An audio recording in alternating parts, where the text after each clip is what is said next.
ऐसे मोमेंट्स जब MS धोनी ने सबको ये दिखा दिया कि उनका IQ जो वो एल्बर्ट आइंस्टीन से कम नहीं।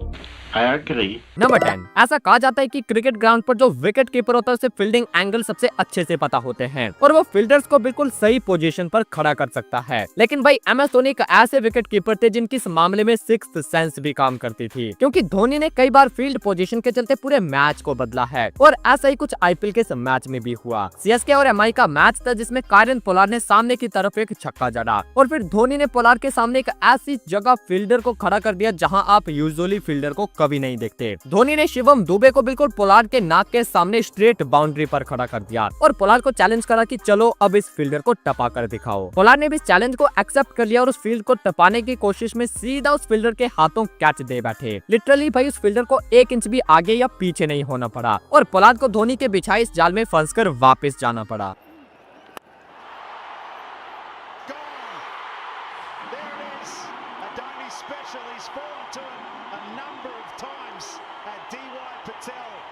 I don't care if the fielder's there, I'm going to clear him. You keep a fielder there, I'll hit him right over his head. Number 9, ये भी एक और ऐसा मोमेंट है जहां धोनी ने पोलार्ड को ये दिखाया था कि असली मास्टरमाइंड कौन है। इंडिया और वेस्टइंडीज का मैच था जिसमें धोनी ने ये शॉट खेला और सिंगल के लिए भाग गए। बॉल जो था वो सीधा पोलार्ड के हाथ में था, लेकिन पोलार्ड यहाँ धोनी को एक चैलेंज करते हैं। पोलार्ड ने बॉल को पकड़कर थोड़ा आगे फेंक दिया और धोनी को चैलेंज करा, चलो एक और रन भाग लो। पोलार्ड ने सोचा कि धोनी वाला कहाँ ये रिस्क लेने वाले हैं, लेकिन भाई जैसे ही धोनी ने नोटिस करा कि पोलार्ड उनके मजे ले रहे हैं तो धोनी झट से दूसरे रन के लिए भी भाग गए और जब तक पोलार्ड ने बॉल को उठाकर थ्रो करा तब तक धोनी ये दूसरा रन भी पूरा कर चुके थे और पोलार्ड की स्मार्टनेस ने उन्हीं का मोए मोए कर दिया। Run out. He would have to be Superman to be running someone out from that distance. That is ridiculous.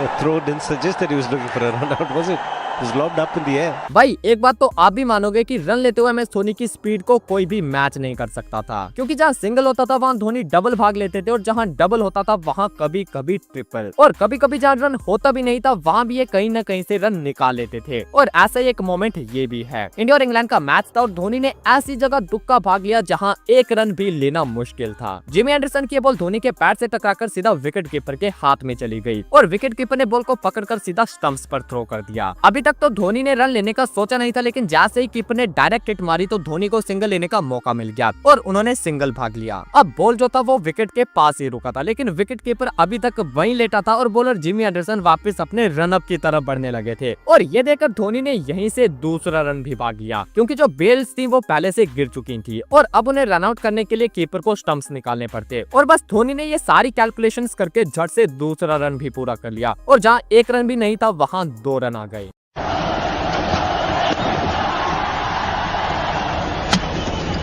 Want the run, get it quite easily in the end. In fact, they're looking for 2. It's knocked off the stumps of the ground.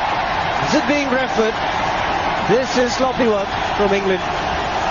Number 8, DRS का मतलब होता है decision review system, लेकिन जो असली cricket fans हैं उनके लिए DRS का जो एक्चुअल मीनिंग था वो था धोनी रिव्यू सिस्टम। और ऐसा क्यों वो आप यहाँ देखो। इंडिया और इंग्लैंड के इस मैच में युवराज सिंह इस बाहर की बॉल को रीच करते हैं, लेकिन वो बॉल तक पहुंच नहीं पाते और बॉल कीपर पकड़ लेता है। अब कीपर और बॉलर कैच की अपील करते हैं और अंपायर आउट भी दे देता है, लेकिन नॉन स्ट्राइकर एंड पर खड़े धोनी की नजर ने यह साफ देख लिया था कि युवराज सिंह का बैट बॉल से नहीं बल्कि जमीन से टकराया था और धोनी ने युवराज से भी पहले DRS का इशारा कर दिया एंड रिप्ले में भी वही देखा गया जो कि धोनी ने देखा था। इसके बाद ये वाला मोमेंट देखो, शार्दुल ठाकुर की ये बॉल श्रीलंका के डिक वेला को छूती हुई सीधा धोनी के पास जाती है। अब इस बॉल पर धोनी अकेले अपील करते हैं क्योंकि सिर्फ उन्हें कुछ आवाज सुनाई देती है, लेकिन अंपायर उनकी इस अपील को इग्नोर तो करता ही है, साथ में इस बॉल को वाइड भी दे देता है। एंड अंपायर तो छोड़ो, उनके बाकी टीममेट्स भी धोनी की इस अपील में ज्यादा इंटरेस्ट नहीं दिखाते, लेकिन फिर भी धोनी सबको ये कहते हैं कि उन्हें कोई आवाज आई है और धोनी के कहने पर विराट कोहली DRS की मांग कर लेते हैं और फिर DRS में साफ पता चल जाता है कि बॉल जो है वो डिकवेला के ग्लव को छू कर गया था।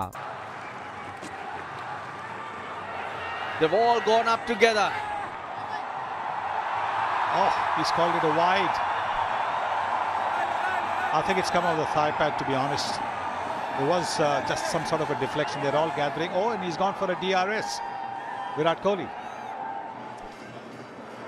Yeah, there is a mark on all tray. Just rock it one more time, rock back. One more time, go forward. Ravi on field now, please reverse your decision. Oh yes, Thakur strikes. अब ऐसा ही एक और moment है जहां धोनी अकेले appeal करते हैं और बाकी कोई भी उनका साथ नहीं देता है। ये मोमेंट है 2011 के वर्ल्ड कप का। युवराज सिंह की इस बॉल को आयरलैंड का ये बैटर आगे आकर डिफेंस करता है और बॉल उसके बैट और पैड के बीच में जाकर कहीं लगता है। MS धोनी तो इस बॉल पर LBW की अपील करते हैं, लेकिन बॉलर ज्यादा इंटरेस्ट नहीं लेते क्योंकि उन्हें लगता है कि शायद बॉल बैटर के बैट से लगा है। लेकिन धोनी खुद पर यकीन करते हुए इसे भी DRS कर लेते हैं एंड एक बार फिर से डिसीजन जो है वो धोनी के फेवर में जाता है। नंबर 7, आपने देखा होगा कि MS धोनी जो थे वो मैच के हर एक सेकंड में इन्वॉल्व रहते थे, चाहे विकेट के पीछे कीपिंग करते हुए हो या फिर बैटिंग करते हुए। मैच की सारी कैलकुलेशंस हमेशा धोनी के दिमाग में पहले से हो जाती थी और उन्हें कैप्टन कूल भी इसलिए कहा जाता था क्योंकि वो हाई प्रेशर सिचुएशंस में भी काफी कूल रहकर डिसीजन लेते थे। और उनकी इस कैलकुलेशन का छोटा सा एग्जांपल आप इस वीडियो में देखो। इंडिया और ऑस्ट्रेलिया का मैच था और इस मैच को जीतने के लिए इंडिया को लास्ट 5 गेंदों में 6 रन चाहिए थे। इंडिया के 3 खिलाड़ी आउट हो चुके थे और स्ट्राइक पर MS धोनी के साथ 98 पर बैटिंग कर रहे मनीष पांडे थे। अब लास्ट ओवर की दूसरी बॉल पर धोनी छक्का मारने के लिए जाते हैं, लेकिन मिस टाइम होने की वजह से वो फील्डर के हाथों कैच दे बैठते हैं। लेकिन आउट होते हुए भी धोनी ने ये दिखाया कि वो मैच के हर एक मोमेंट में कितने ज्यादा इन्वॉल्व रहते हैं, क्योंकि जब बॉल हवा में था तब MS धोनी मनीष पांडे को जल्दी भागने का इशारा करते हैं ताकि वो दोनों आधी पिच को क्रॉस कर लें और अगर धोनी आउट भी हो जाए तो स्ट्राइक पर नया खिलाड़ी नहीं बल्कि सेट हो चुके मनीष पांडे रहे। Now has he got enough on this one? He has it. Warner takes it in the deep. And I'll tell you right now, this is an unbelievable game of cricket. Number 6, अब हम बढ़ते हैं MS Dhoni के ऐसे run-outs की तरफ जो कि भाई टोटली उनके हाई IQ को जस्टिफाई करते हैं। पहला है रोज टेलर का ये वाला रनआउट। रोज टेलर ने उमेश यादव की इस बॉल को फ्लिक करा और खेलते ही 2 रन की कॉल करी, लेकिन बाउंड्री पर धवल कुलकर्णी की जबरदस्त स्लाइड ने बॉल को रोक लिया और जल्दी से धोनी की तरफ थ्रो कर दिया। थ्रो पिक करने से पहले धोनी ने एक नजर रोज टेलर की तरफ देखा और बस मिली सेकेंड में सारी कैलकुलेशंस धोनी के दिमाग में हो गई। धोनी ने यह जज कर लिया कि अगर वो स्टंप के नजदीक जाकर बॉल को पिक करके टेलर को रनआउट करने की कोशिश करेंगे तो तब तक टेलर इजीली क्रीज पार कर लेंगे। इसीलिए धोनी ने विकेट के दूर से ही बॉल को पिक कर लिया और फिर बिना विकेट्स की तरफ देखे बॉल को स्टंप्स पर फ्लिक कर दिया। इससे हुआ ये कि धोनी ने काफी टाइम सेव कर लिया और बस उसी टाइम के चलते रोज टेलर क्रीज से शॉर्ट रह गए और एक इम्पॉसिबल वे में उन्हें रन आउट होकर जाना पड़ा। And that's heaved away on the onside. He'll find the fielder in the deep. And comes back for the second. Dhoni very, very quickly collects the ball and puts it back onto the stumps. First impression is out. Brilliant work from Dhoni. अब इसी तरह का एक और runout याद आता है जब MS धोनी ने बिना स्टंप्स की तरफ देखे और बॉल को अपनी टांगों के बीच से फ्लिक करके बांग्लादेश के मुशफिकुर रहीम को भी रनआउट करा था। एंड देन MS धोनी का ये वाला रनआउट भी काफी स्पेशल था। युवराज की बॉल न्यूजीलैंड के जैकब वॉर्म के बैट से लगकर वहीं उनके सर पर खड़ी हो जाती है और विकेट्स के पीछे खड़े धोनी उस बॉल को पकड़ लेते हैं। अब यूं तो जैकब वॉर्म कैच आउट थे, लेकिन धोनी ने उन्हें एक बार फिर से आउट कर दिया क्योंकि कैच पकड़ने के बाद धोनी ने ये भी देख लिया कि जैकब वॉर्म अपनी क्रीज के बाहर चले गए हैं और धोनी ने अपील करने से पहले उन्हें रन आउट भी कर दिया ताकि जैकब वॉर्म अगर कैच आउट ना हो तो रन आउट तो वो हो ही चुके हैं। Now what's happened here? Is this caught? Is it stumped? It's some interest here from Dhoni. He thinks he's got him in some fashion, and he's been given. He's gone to sweep to get underway. Oh, he's caught. He's caught, but then what happened afterwards was out as well. So there is a double play. The result's the same. Number 5, MS Dhoni ने अपने पूरे career में ऐसे ऐसे decision लिए हैं जिसे ज्यादातर लोग हैरान हो जाते हैं कि भाई आखिर धोनी ने ऐसा क्यों किया। लेकिन जब उस डिसीजन का रिजल्ट आता है तब सभी यही कहते हैं कि इसके पीछे धोनी का मास्टरमाइंड था। और वैसा एक मास्टरमाइंड मोमेंट 2007 के T20 वर्ल्ड कप फाइनल में भी देखा गया था। जो मैच का आखिरी ओवर था उसमें पाकिस्तान को सिर्फ 13 रन चाहिए थे और इस ओवर को डालने के लिए 2 कैंडिडेट थे। एक थे जोगिंदर शर्मा और दूसरे थे हरभजन सिंह जो कि ज्यादा एक्सपीरियंस थे और हर कोई यही चाहता था कि धोनी इस लास्ट ओवर के लिए बॉल एक्सपीरियंस्ड भज्जी को ही दें। लेकिन धोनी ने सबके ऑपोजिट इस लास्ट ओवर के लिए बॉल जोगिंदर शर्मा को पकड़ा दी and rest is the history. Joginder Sharma की इस तीसरी बॉल पर मिसबॉलक ने स्कूप शॉट खेलने की गलती करी और पाकिस्तान 5 रन रहते ऑल आउट हो गई। नंबर 4, हमने ऐसा कई बार देखा है जब इंडिया मैच हार रही थी और MS धोनी ने आकर मैच को टोटली इंडिया के फेवर में लाकर खड़ा कर दिया हो और वैसा ही एक मैच ये भी था। साउथ अफ्रीका को जीतने के लिए सिर्फ 4 रन चाहिए थे, गेंदें बची थी 50 और अफ्रीका की अभी 2 विकेट्स बाकी शॉकिंग थी। और इस मोमेंट पर मास्टरमाइंड धोनी ने ऐसा चक्रव्यूह रचा कि अफ्रीका इन 4 रनों को भी बना नहीं पाई। धोनी ने पॉइंट और कवर के बीच 3 खिलाड़ियों को खड़ा कर दिया और फिर गेंदबाज को इशारा करा कि स्टंप्स के बाहर बॉलिंग करो। और जैसे ही बॉलर ने इस प्लान को फॉलो करा तो चौका मारने के लालच में मोनी मोरकल उसी फील्ड में खड़े यूसुफ पठान के हाथों कैच दे बैठे।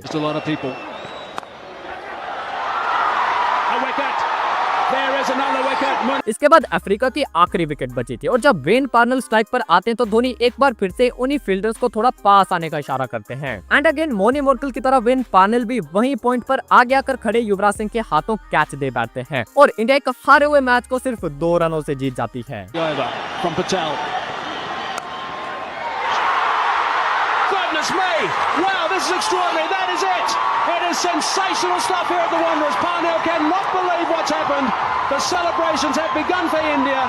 नंबर 3, ये भी एक ऐसा मैच है जो कि कह सकते हैं कि धोनी ने अपनी कैलकुलेशन के चलते इस मैच को भी अगेन इंडिया के फेवर में ला दिया था। ये मैच है 2013 चैंपियंस ट्रॉफी का फाइनल, जिसमें इंग्लैंड को 16 गेंदों में सिर्फ 20 रन चाहिए थे और क्रीज पर ओवेन मॉर्गन और रवि बोपारा बैटिंग कर रहे थे, जो कि दोनों बढ़िया सेट हो चुके थे। और धोनी के पास इन 3 ओवर्स को डालने के लिए मल्टीपल ऑप्शंस थे, जिसमें भुवनेश्वर कुमार, उमेश यादव, आर अश्विन थे, जिन्होंने इस मैच में सबसे अच्छी बॉलिंग करी थी। लेकिन MS धोनी ने इस 18वें ओवर को डालने के लिए ईशांत शर्मा पर भरोसा किया, बावजूद इसके कि ईशांत शर्मा इस मैच में सबसे महंगे बॉलर साबित हुए थे और उनके 3 ओवर्स में उन्हें बाकी बॉलर्स के कंपैरिजन में सबसे ज्यादा मार भी पड़ी थी। लेकिन फिर भी धोनी ने ईशांत को ये ओवर दे दिया और हुआ क्या, ईशांत ने अपने इस आखिरी ओवर में पूरे मैच को बदल दिया। एक ही ओवर में ईशांत ने सेट हो चुके ओवेन मॉर्गन को भी आउट कर दिया और रवि बोपारा को भी। और जो इंग्लैंड इजीली इस मैच को जीत रही थी, इस ओवर के बाद वो टोटली कोलैप्स हो गई और इंडिया चैंपियंस ट्रॉफी की चैंपियन बन गई। नंबर 2, अब ये वाला जो मोमेंट है ये मेरा सबसे फेवरेट है और ये मोमेंट है साल 2007 के वर्ल्ड कप में हुए बॉल आउट का। इंडिया और पाकिस्तान का ये मैच जब टाई हो गया तो टाई ब्रेकर के लिए इन दोनों टीमों के बीच बॉल आउट करवाया गया। एंड इस बॉल आउट में इंडिया के बॉलर आ रहे थे और स्टंप पर बड़ी आसानी से निशाना लगा रहे थे और वहीं पाकिस्तान का कोई भी बॉलर विकेट को टारगेट ही नहीं कर पाया। अब इसमें खास क्या था आप वो देखो। एक तरफ है पाकिस्तान के विकेट कीपर और दूसरी तरफ है इंडिया के विकेट कीपर MS धोनी। इन दोनों की पोजीशंस को आप ध्यान से देखो। जो पाकिस्तान के विकेट कीपर है वो अपनी टिपिकल पोजीशन में ही खड़े थे, जैसा कि आम मैचेस में होता है, लेकिन वहीं धोनी विकेट्स के पीछे जाकर अपने घुटनों पर बैठ गए थे। अब इससे हुआ यह कि इंडियन बॉलर्स को स्टंप्स पर टारगेट करने का एक निशाना मिल गया, क्योंकि धोनी ने उनसे कहा था कि आप बस मुझे देखकर बॉल को फेंको। एंड जब ऐसा हुआ तो इंडिया के खिलाड़ी एक एक करके स्टंप्स पर बॉल मारते गए, लेकिन वहीं पाकिस्तान के हर एक बॉलर ने स्टंप के बाहरी बॉल को फेंका था। नंबर 1, जब बात स्टंपिंग की आती है तो MS धोनी को उसमें कोई भी बीट नहीं कर सकता, क्योंकि भाई धोनी की जो स्पीड है उसे मैच करना इज वेरी डिफिकल्ट। लेकिन क्या आप जानते हो कि MS धोनी की जो आज तक की सबसे फास्टेस्ट स्टंपिंग है वो कौन सी है और उस स्टंपिंग की स्पीड क्या है? वेल, अगर नहीं जानते तो इस वाली वीडियो में जान सकते हो और कमेंट में थाला फॉर ए रीजन